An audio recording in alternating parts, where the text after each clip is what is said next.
Hello friends, मैं हूँ Roshni. Welcome to again your question mate. आज हम लाए हैं आपके लिए फिर से एक नया टॉपिक जिसका टाइटल है मैनेजमेंट के प्रमुख तथा सहायक कार्य, यानी कि इसके मेन और सब्सिडरी फंक्शंस। सबसे पहले मैनेजमेंट के बारे में तो आप जान ही चुके हैं कि मैनेजमेंट होता क्या है। आज हम इसके कार्यों के बारे में जानते हैं। मैनेजमेंट के जो कार्य हैं इन्हें दो पार्ट में डिवाइड किया गया है। सबसे पहले इसके मेन फंक्शंस आते हैं, देन उसके सब्सिडरी फंक्शंस आते हैं। हम मेन फंक्शन देखेंगे। मेन फंक्शन में फर्स्ट आता है प्लानिंग, यानी कि नियोजन। प्लानिंग मैनेजमेंट का एक सबसे फर्स्ट वाला कार्य माना जाता है जो किसी भी इंटरप्राइज में सेटिस्फैक्टरी रिजल्ट्स प्राप्त करने के लिए आवश्यक है। प्लानिंग एक ऐसी प्रोसेस होती है जिसके द्वारा एक मैनेजर भविष्य के बारे में सोचता है और संस्था के लक्ष्यों को प्राप्त करने के लिए एक निश्चित मार्ग का चुनाव करता है। वास्तव में जब वो प्लानिंग करता है तो योजना बनाते समय मैनेजर संस्था के बारे में एकदम डीपली, यानी कि वो गहराई से सोचता है। तो उसे जब वो सोचता है तो उसे भविष्य में होने वाली लाभ हानि इन सब के बारे में पता चलता है। इससे प्रबंधक को उन खतरों का भी पता चल जाता है जो कि भविष्य में होने वाले रहते हैं। इसलिए प्रत्येक संस्था का सबसे फर्स्ट कार्य जो रहता है वह नियोजन करना होता है, यानी कि प्लानिंग करना होता है। जब आप प्लानिंग करके कोई काम करेंगे तो प्लानिंग किया हुआ काम हमेशा सक्सेसफुल रहता है। तो मैनेजमेंट का सबसे फर्स्ट उद्देश्य और इसका कार्य यही है, प्लानिंग करना। प्लानिंग के बाद हम आगे बढ़ते हैं। इसका सेकेंड पॉइंट है ऑर्गेनाइजेशन, यानी कि संगठन। जब प्लानिंग प्रोसेस पूरी हो जाती है, प्लानिंग प्रोसेस पूरी होने के बाद एक संगठन का निर्माण किया जाता है, यानी कि एक ऑर्गेनाइजेशन तैयार किया जाता है। प्लानिंग के अंतर्गत लक्ष्य को प्राप्त करने के लिए labour, capital, machine, raw material आदि जुटाने होते हैं। इनका प्रयोग एक अच्छे ऑर्गेनाइजेशन के द्वारा ही संभव होता है। किसी भी संस्था में सफलता, यानी कि किसी भी संस्था की सक्सेस इसी बात पर डिपेंड करेगी कि उस संस्था का ऑर्गेनाइजेशन कैसा तैयार किया गया है। यदि ऑर्गेनाइजेशन अच्छा होगा तो कार्य भी अच्छा चलेगा और प्रॉफिट भी कंपनी को डबल होगा। तो इसलिए एक अच्छा ऑर्गेनाइजेशन होना बहुत ज़रूरी है। ऑर्गेनाइजेशन के बाद इसका थर्ड पॉइंट है नियुक्तियाँ, यानी कि स्टाफिंग। ऑर्गेनाइजेशन प्रोसेस पूरी हो जाने के बाद उस ऑर्गेनाइजेशन में कार्य करने वाले योग्य व कुशल व्यक्तियों की नियुक्ति की जाती है ताकि संस्था के उद्देश्यों को ठीक ढंग से प्राप्त किया जा सके। प्लानिंग हो गई, ऑर्गेनाइजेशन हो गया। अब उसके बाद स्टाफिंग की ज़रूरत होती है, यानी कि उस संगठन में ऐसे व्यक्ति जो कि कुशल हो, योग्य हो और वह कार्य को कर सके, ऐसे व्यक्तियों की उसमें नियुक्ति की जाती है। देन फोर्थ पॉइंट आता है निर्देशन, यानी कि डायरेक्शन। एक संस्था में ऑर्गेनाइजेशन बनने के बाद और उसमें स्टाफिंग प्रोसेस भी हो जाती है, उसके बाद कर्मचारियों को दिशा निर्देश देने की ज़रूरत होती है ताकि वो लक्ष्य की ओर आसानी से बढ़ सके। डायरेक्शन यानी कि कर्मचारियों को टाइम टाइम पर बताना कि उन्हें किस तरीके से कार्य करना है, उनके कार्य की रूपरेखा क्या होगी तथा उनको एक कार्य को कितने समय में खत्म करना है। ये उनको समय समय पर निर्देशन देने का कार्य होता है।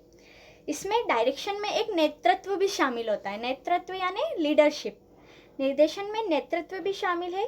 उच्च प्रबंध के अंतर्गत लीडरशिप का गुण होना बहुत ज़रूरी होता है, जिसके द्वारा वह अन्य कर्मचारियों का सहयोग प्राप्त करे व समय समय पर कर्मचारियों को दिशा निर्देश दे सके। डायरेक्शन प्रोसेस होने के बाद अभिप्रेरणा, यानी कि मोटिवेशन, यह भी मैनेजमेंट का एक प्रमुख कार्य माना जाता है। अभिप्रेरणा के इस कार्य के अंतर्गत श्रमिकों व कर्मचारियों को अपने कार्य के लिए मोटिवेट किया जाता है, जिससे कर्मचारियों का मनोबल बढ़ता है तथा वह अपने लक्ष्यों को प्राप्त करने के लिए निरंतर कोशिश करता रहता है। प्लानिंग हो जाने के बाद ऑर्गेनाइजेशन होने के बाद स्टाफिंग होने के बाद लोगों को डायरेक्शन देना, उसके बाद कर्मचारियों को मोटिवेट करना जिससे कि वह अपना कार्य अच्छे तरीके से ठीक ढंग से कर सके। मोटिवेशन प्रोसेस के बाद आता है संप्रेषण, यानी कि कम्युनिकेशन करना।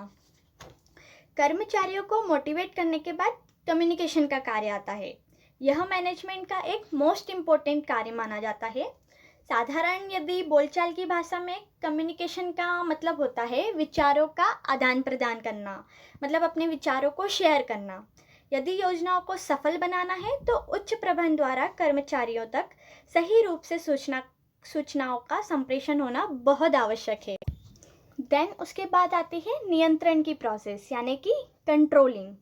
कंट्रोलिंग मैनेजमेंट प्रोसेस का लास्ट स्टेप होता है।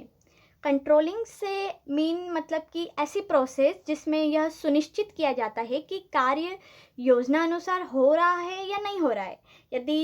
यदि रिजल्ट योजना के अनुसार नहीं आता है तो उसमें हम सुधारात्मक कदम उठा सकते हैं, जो कि एक कंट्रोलिंग का ही एक पार्ट होता है।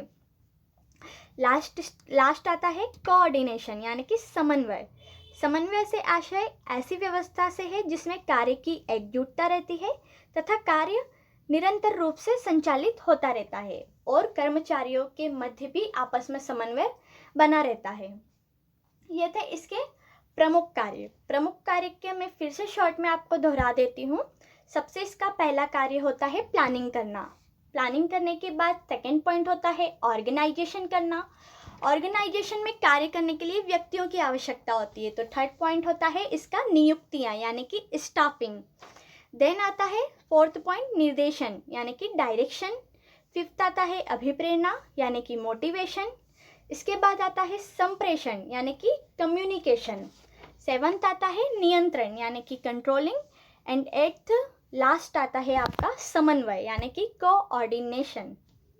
फ्रेंड्स, यह थे इसके प्रमुख कार्य। अभी हमने जाने हैं इसके मेन फंक्शंस।